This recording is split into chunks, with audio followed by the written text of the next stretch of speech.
Kita harus confident, kita harus percaya diri menyongsong masa depan Republik. Menatap masa depan Republik ini yang lebih baik.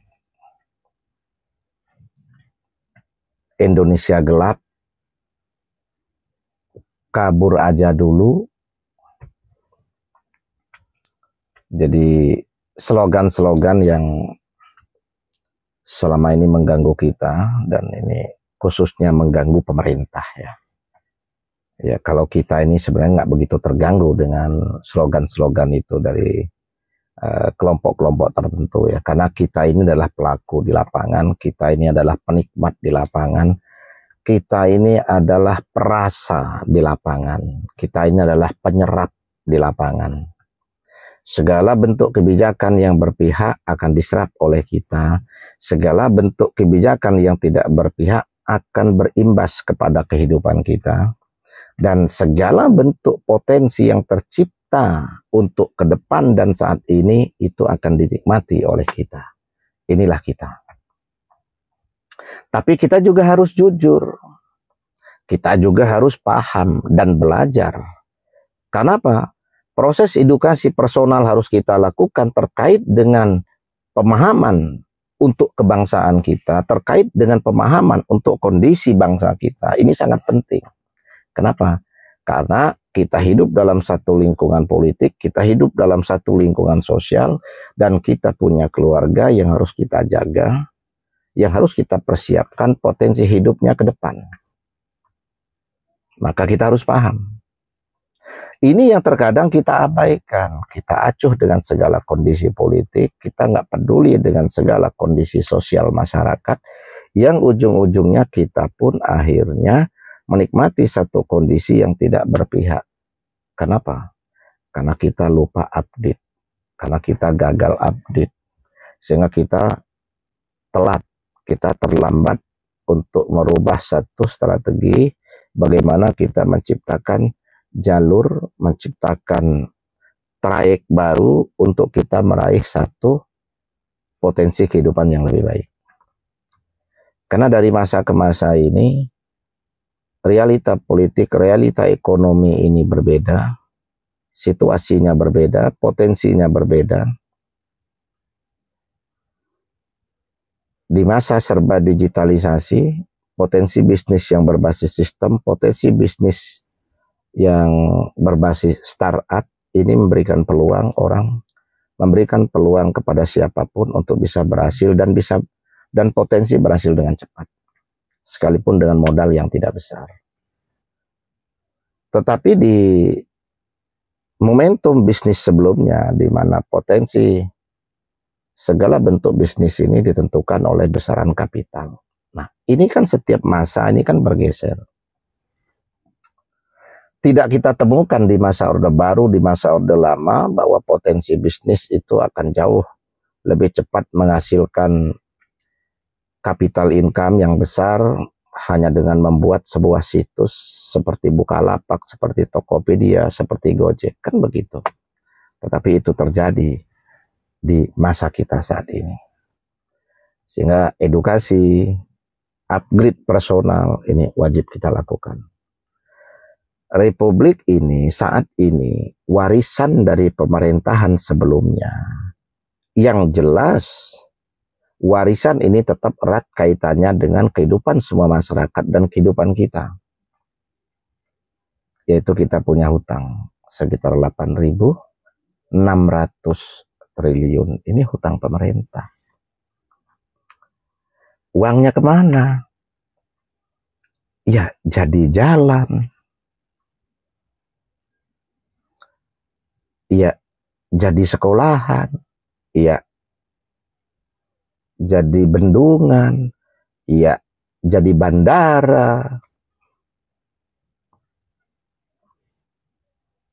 Ya jadi jalan bisnis. Ini adalah warisan yang setiap pemimpin itu berpotensi bertambah. Nah, sekarang ini kondisinya hutang pemerintah sekitar 8.600 triliun. Nah, kita harus paham.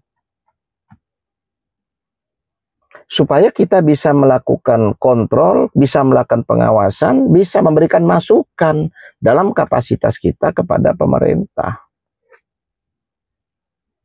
Paling tidak fungsi kontrol dan pengawasan kita ini kalau terucap dan kita lakukan, alam yang mendengar, kekuatan alam lah yang akan mendorong pemerintah, penguasa mendapatkan solusi strategis yang berpihak kepada rakyat. Dengan potensi hutang yang besar itu, tahun ini pemerintah itu ada beban harus membayar cicilan itu kurang lebih 800 triliun. Sementara di satu sisi, kondisi APBN, potensi pendapatannya hanya kurang lebih 3.000 triliun, dengan APBN itu sekitar 3.600. Ini yang dikatakan oleh Menteri Keuangan kita bahwa kita mengalami defisit sekitar 600 triliun. Akhirnya pemerintah Prabowo membuat langkah strategis yaitu efisiensi. Efisiensi yang dihitung dari potensi pembiayaan acara-acara seremonial, kunjungan kerja luar negeri, dan lain sebagainya yang dianggap itu berpotensi pemborosan, itu dipangkas. Dihitung kurang lebih 300 triliun penghematan yang bisa dilakukan. Satu kebijakan yang cerdas, satu kebijakan yang luar biasa. Sampai di sini. Sampai di sini cerdas dan luar biasa. Artinya beban APBN akan berkurang. Yang tadinya defisit 600 triliun akan menjadi defisit 300 triliun.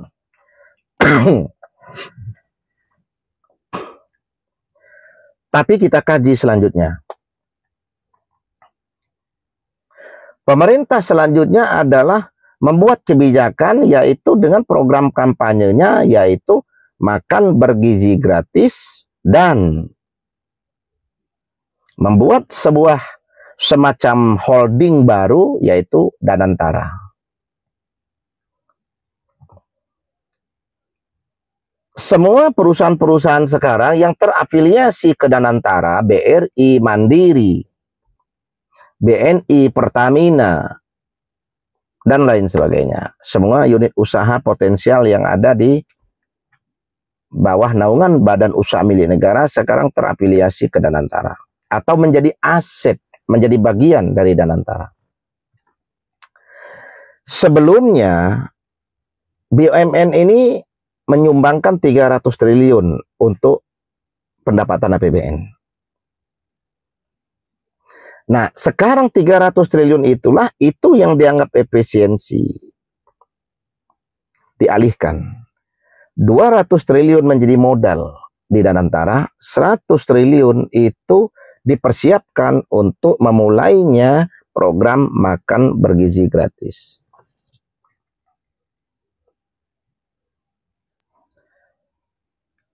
Dari dua kebijakan ini ada potensi. Satu, makan bergizi gratis karena langsung diberikan kepada masyarakat, yaitu kepada siswa yang berpotensi 82 juta terserap, yaitu ibu hamil dan siswa.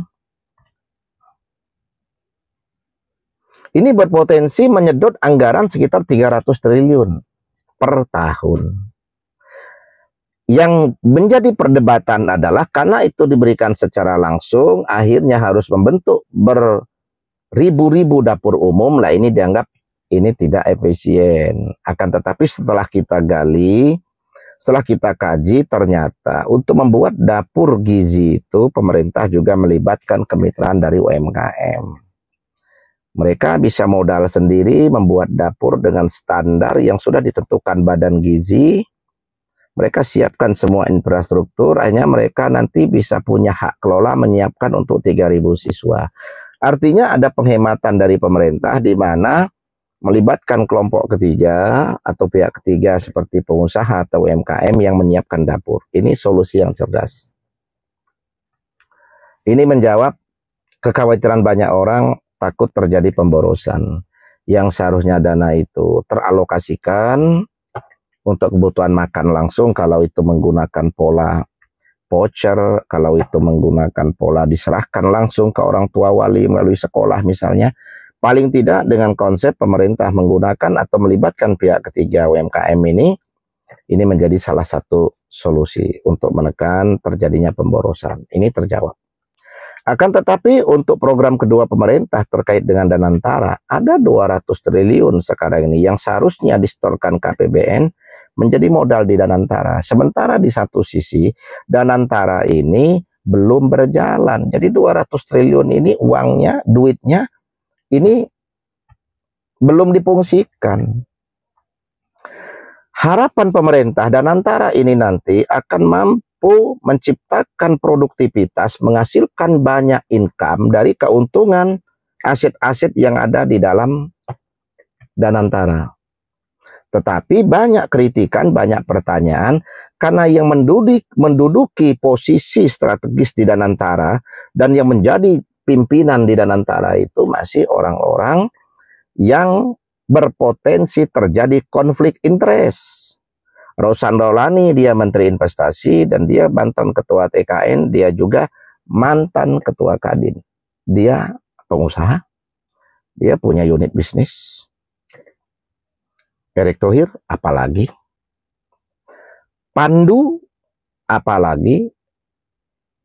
Pandu yang kita harapkan dia punya latar belakang profesional sebagai pengelola holding sebuah perusahaan investasi yang dia kelola lebih dari 5.000 triliun likuiditas usaha, likuiditas kapital yang dia kelola, yang kantor pusatnya itu ada di Singapura. Tapi ingat, perusahaannya Pandu ini mengelola dana segar, karena perusahaan Pandu ini adalah perusahaan investasi. Ya seperti Danantara ini, tujuannya membiayai proyek-proyek. Tapi bedanya Danantara ini dibentuk dengan modal 200, ngambil keuntungan yang seharusnya masuk KPBN.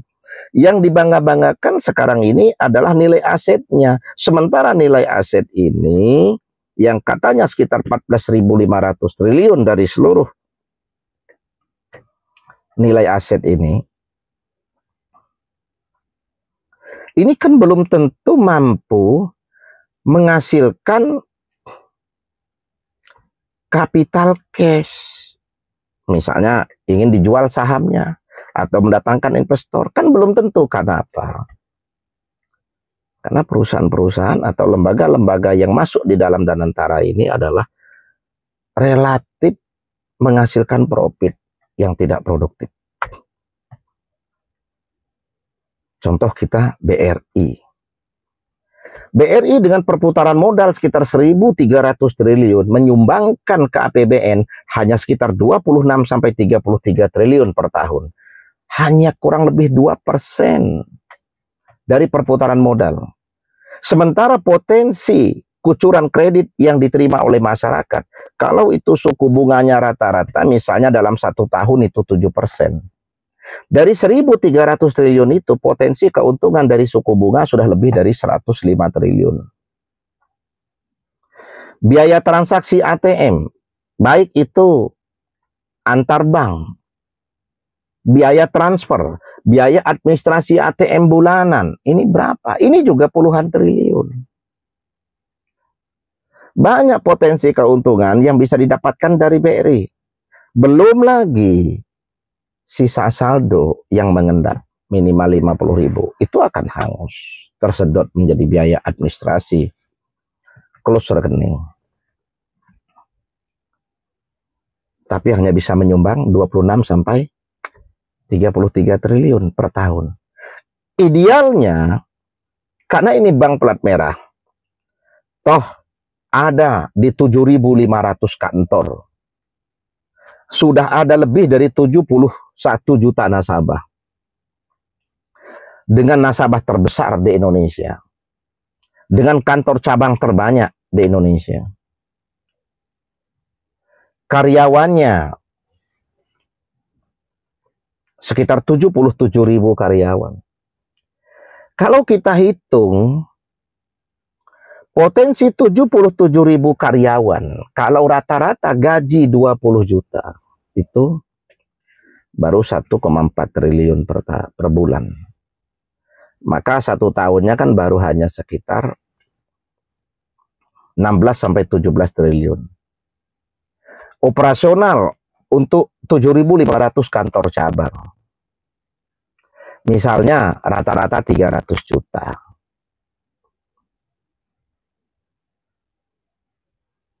Maka 7.700 kantor cabang dikalikan 300 juta. Baru sekitar 2,1 triliun. 1 tahun baru sekitar 25 triliun. Ini anggaran yang dialokasikan sudah besar. Berarti itu hanya baru sekitar 35-40 triliun. Sementara potensi dari suku bunga saja tadi sudah lebih dari 105 triliun. Maka wajar sebenarnya kalau target Bank BRI itu bisa memberikan dividen yang disumbangkan ke APBN setiap tahun itu minimal 5%. Artinya minimal 65 triliun. Itu baru prestasi bagus. Seharusnya Presiden menggunakan Menteri BUMN melakukan evaluasi terhadap bank-bank himbara itu, dihitung sirkulasi modal yang ada, dihitung nilai aset yang ada, dihitung potensi karyawan yang ada, dihitung potensi gaji dari semua karyawan yang ada, dihitung segala potensi kebutuhan operasional dari setiap kantor cabang yang ada. Lalu dihitung suku bunga yang ditetapkan rata-rata, dihitung potensi kredit macet sehingga suku bunganya nggak bisa dicairkan atau sebagian dari suku bunga itu dibebankan untuk menutup sebagai subsidi silang dari kredit macet. Dari situ akan ketemu bahwa BRI bisa punya keuntungan berapa, BNI bisa punya keuntungan berapa, Mandiri bisa punya keuntungan berapa, BTN bisa punya keuntungan berapa. Lalu jajaran direksinya dipanggil.